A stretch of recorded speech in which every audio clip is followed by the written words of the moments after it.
بسم الله الرحمن الرحیم. د زندګۍ مقصد پیژندل او دا زمونږه زندگی د دې مطلب څه دی، مقصد څه دی، او مونږه دلته الله پاک چې پیدا کړیو په دې دنیا کې، نو مونږ د څه مقصد لپاره پیدا کړیو. زمونږ په دې دنیا کې هم څه مقصد شته، او بیا په دې زندګۍ کې چې څه فیډز دي د دې زمونږ څه مقاصد شته. مونږ روټۍ ولې خورو؟ د دې په شاته باندې یو مقصد شته. دا مونږ عبادت د الله پاک ولې کوو؟ د دې په شا باندې یو مقصد شته. مونږ کار لولې زو د دې په شا باندې یو مقصد شته. دغه شان د دې هر یو سیز دپاره الله پاک څه نه څه مقاصد الله پاک لیکلي دي زمونږ دپاره. دا خبره تاسو ته په ولې کوم، په څه وجه باندې کوم. نن د دې ویډیو زما مقصد څه دی؟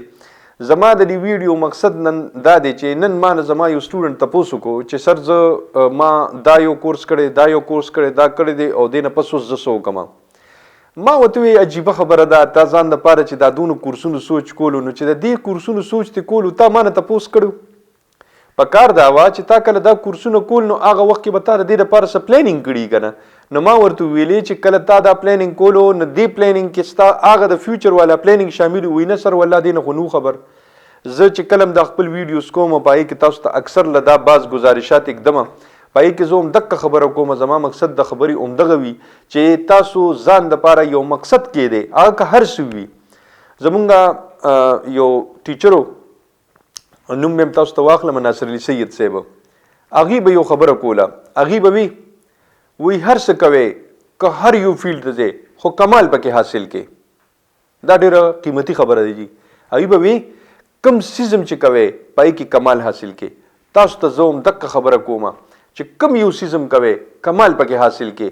کم یو مقصد هم چې تاسو په ذهن کې وي، کم یو فیلډ هم تاسو راټینګول غواړئ، کم یو فیلډ کې هم تاسو کامیابېدل غواړئ، هغه فیلډ ځان دپاره منتخب کړئ او په هغې کې کمال حاصل کړئ. د ټول نه غټه خبره د کمال ده. کم قسم چې په خپل ځای کې په کم فیلډ کې کمال حاصل کړي وي، په دې خپل ریجن کې، په دې خپل علاقه کې، په دې خپل سیناریو کې، او په دې خپل ماحول په مطابق په تاسو ته خبره وکړم. زمونږ چې کله ګاډي خراب شي، په ګاډي کې زمونږ څه فرق وي، په هغې کې مونږ ته چې کله مصري خانې ته مونږ خپل ګاډي بوځو، نو مونږ ته کسان ووایي پلانکي استاد چې کوم دی هغه په دې باندې ډېر ښه پوهېږي، هغه لی بوځه. حالانکې هغه ټوله مصري خانه وي او په هغې کې ټول هغه استادان وي، او په هغې کې هغه ټولو مکه فیلډ سره تعلق لري، خو مونږ ته د مهارت والا کس هغه هغوی وښیي چې دې کې کمال هغه حاصل کړی دی. دقه شان په هر فیلډ کې یو کس کمال حاصل کړی وي، او هغوی بیا هغه ځای ته او هغه مقام ته رسېدلي وي، بیا خلک کاپي کوي. نو د خپل زندګۍ مقصد پیژندل، د خپل زندګۍ د مقصد نه پس هغه حاصلول، هغې اچیومنټ کول، او په اچیومنټ نه پس په هغې کې کمال حاصلول. دا درې خبرې بنیادي دي. د دې دریو خبرو نه فایده اوچته کې هر یو فیلډ چې کوم تاسو ځان له منتخب کوئ، په هغې کې کمال حاصل کې.